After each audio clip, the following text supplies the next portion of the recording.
जैसे ही ट्रेन रवाना होने को हुई, एक औरत और उसका पति एक ट्रंक लिए डिब्बे में घुस पड़े। दरवाजे के पास ही औरत तो बैठ गई, पर आदमी चिंतातुर खड़ा था। जानता था कि उसके पास जनरल टिकट है और ये रिजर्वेशन डिब्बा है। टीसी को टिकट दिखाते उसने हाथ जोड़ दिए। ये जनरल टिकट है, अगले स्टेशन पर जनरल डिब्बे में चले जाना, वरना 800 की रसीद बनेगी, कह के टीसी आगे चला गया। पति पत्नी दोनों बेटी को पहला बेटा होने पर उसे देखने जा रहे थे। सेठ ने बड़ी मुश्किल से 2 दिन की छुट्टी और 700 रुपये एडवांस दिए थे। बीबी लोहे की पेटी के साथ जनरल बोगी में बहुत कोशिश की, पर घुस नहीं पाए। लाचार होकर स्लीपर क्लास में आ गए थे। साहब, बीबी और सामान के साथ जनरल डिब्बे में चढ़ नहीं सकते, हम यहीं कोने में खड़े रहेंगे, बड़ी मेहरबानी होगी। टीसी की ओर 100 का नोट बढ़ाते हुए कहा। 100 में कुछ नहीं होता, 800 निकालो वरना उतर जाओ। 800 तो गुड्डो की डिलीवरी में भी नहीं लगे साहब, नाती को देखने जा रहे हैं, गरीब लोग हैं, जाने दो ना साहब। अब की बार पत्नी ने कहा, तो फिर ऐसा करो, 400 निकालो, एक की रसीद बना देता हूं, दोनों बैठे रहो। ये लो साहब, रसीद रहने दो। 200 रुपये बढ़ाते हुए आदमी बोला, नहीं नहीं, रसीद 2 बनानी ही पड़ेगी, ऊपर से आर्डर है, रसीद तो बनेगी ही। चलो जल्दी 400 निकालो, वरना स्टेशन आ रहा है, उतरकर जनरल बोगी में चले जाओ। इस बार कुछ डांटते हुए टीसी बोला।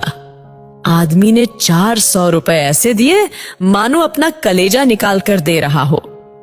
दोनों पति पत्नी उदास रुआं से ऐसे बैठे थे मानो नाती के पैदा होने पर नहीं उसके शोक में जा रहे हो।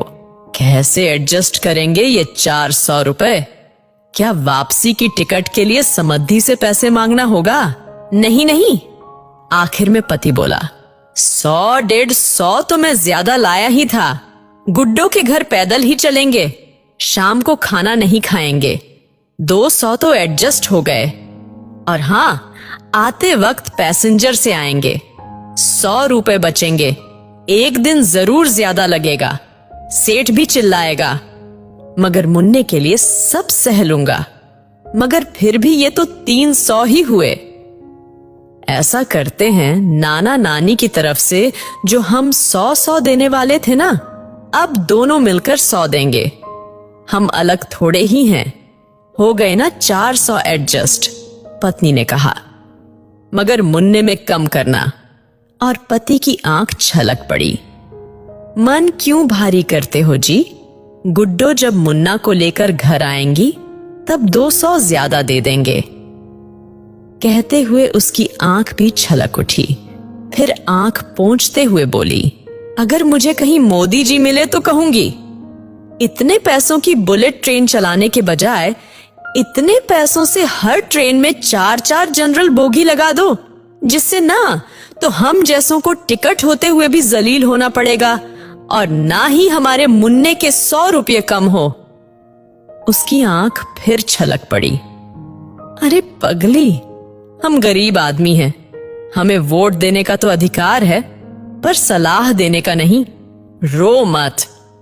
विनम्र प्रार्थना है, जो भी इस कहानी को पढ़ चुका है उसे इस घटना से शायद ही इत्तेफाक हो, पर अगर ये कहानी शेयर करे, कॉपी पेस्ट करे, पर रुकने ना दे, शायद रेल मंत्रालय जनरल बोगी की भी परिस्थितियों को समझ सके।